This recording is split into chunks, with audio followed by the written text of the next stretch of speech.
In my last video, we found out that Basque-Icelandic, two of the weirdest languages in Europe, both have Scrabble editions, though the Basque language edition isn't official.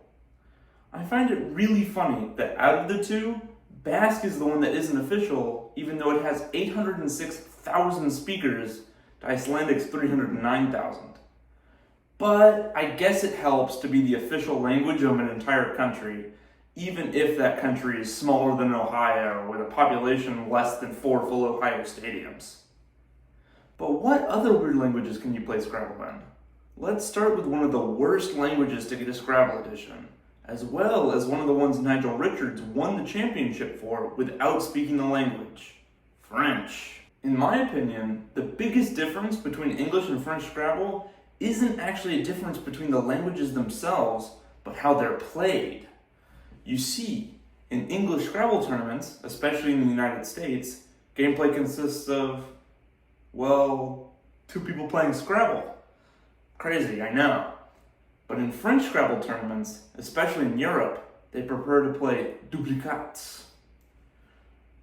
Duplicates, or duplicate, is a variant of Scrabble where you get a whole bunch of players, sometimes more than 1,000, and simultaneously give them all exactly the same rack and exactly the same board, and see who can find the highest scoring move within the time limit. The goal here is to take away all the luck inherent to Scrabble, which in my opinion also takes away some of the fun. Duplicate is exceedingly popular in France, Belgium, and Switzerland, so when the French World Scrabble Tournament rolls around, the Duplicate champion is usually European, but the classic Scrabble champion is usually African, except of course when the champion of both is the New Zealander who doesn't even speak French. Surprisingly, the French Scrabble tiles aren't that different from the English ones. Really, the only big difference is that W, K, and Y are worth way more since they are rarer in French than in English. This means that instead of mousjiks, the best opening move in French Scrabble is whiskey. You might also notice that all diacritics are completely ignored.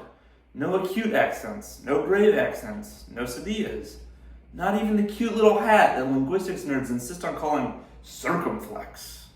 It's also missing ethyl, which is apparently the name for the OE ligature used in words like "uf" and "so." Instead, you just play the O and E tiles separately. This is in stark contrast to languages like Czech and Turkish that have all their letters with diacritical marks as separate playable tiles. Something that Czech and Turkish Scrabble don't have in common, other than being very different languages, part of completely different language families, is their attitude towards Q, W, and X. In both languages, and many others as well, Q, W, and X only exist in foreign loanwords. In Czech, X is the only one that's relatively common, so it gets a tile, while the other two don't. But you can still play Q and W if you have a blank tile. The same cannot be said for Turkish. In fact, Q, W, and X were straight up made illegal in Turkey in order to screw over Kurdish people living there whose Hawar alphabet does use Q, W, and X. Thus, not only are these not tiles in Turkish Scrabble, you can't even play them using the blank. But these languages aren't weird enough. Did you know you can officially play Scrabble in Irish Gaelic, Scottish Gaelic, and even Welsh? I don't think I'd realized before making this video just how few letters the Gaelics have. Like, sure, you've got a couple extra vowels with accent marks, but at the expense of J, K, Q, V, W, X, Y, and Z. And then in Welsh, you don't have accent marks, but you do have a bunch of digraphs. While stuff like DD isn't considered its own letter in Welsh, it's super common, so I get why it was included. What I find really interesting is CH and LL, since the only other language to have these in its official Scrabble set is the completely unrelated Spanish. If you're sick of the Latin alphabet, you can get Cyrillic tiles if you're playing in Bulgarian, Russian, or Ukrainian, which all have letter distributions so interchangeable, I bet you didn't even notice I switched them around. Really, the only interesting one is Ukrainian, which includes a tile for the apostrophe, even though it's not even a letter in Ukrainian. My personal favorite language with its own version of Scrabble might have to be Arabic. As a whole, it just works quite differently from a lot of languages we've talked about so far, like going from right to left and short vowels being implied. Plus, the way words are formed in Arabic is quite different from in English. In English, we really like to add on prefixes and suffixes, which allows us to extend establish to establishment, to disestablishment, to anti-disestablishmentarianism, which sadly just barely doesn't fit on a Scrabble board.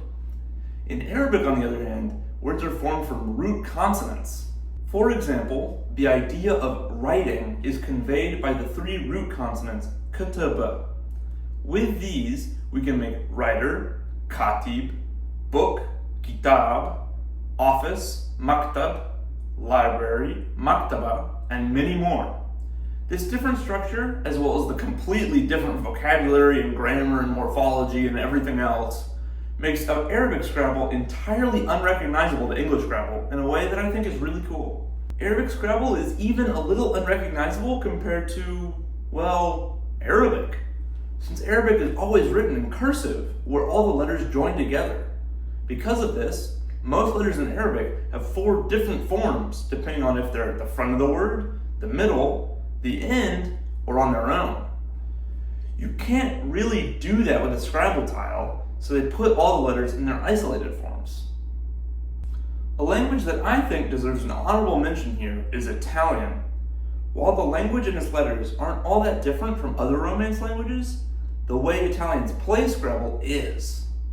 For one, Italian language Scrabble applies a special rule that when a player exchanges tiles on their turn, they could ask the opponent to pass their turn. I don't really know why they would, but it's in the rules.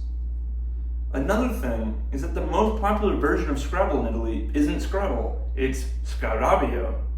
It's played on a 17 by 17 board with more tiles, and the blank tiles have scarab beetles on them for some reason, don't ask me. But the biggest difference between English and Italian Scrabble is that in Italian Scrabble, instead of playing in a normal language like English, they play in Italian. But if we want to see some really weird languages with Scrabble variants, we're going to have to look at some of the unofficial versions. And have a nice day!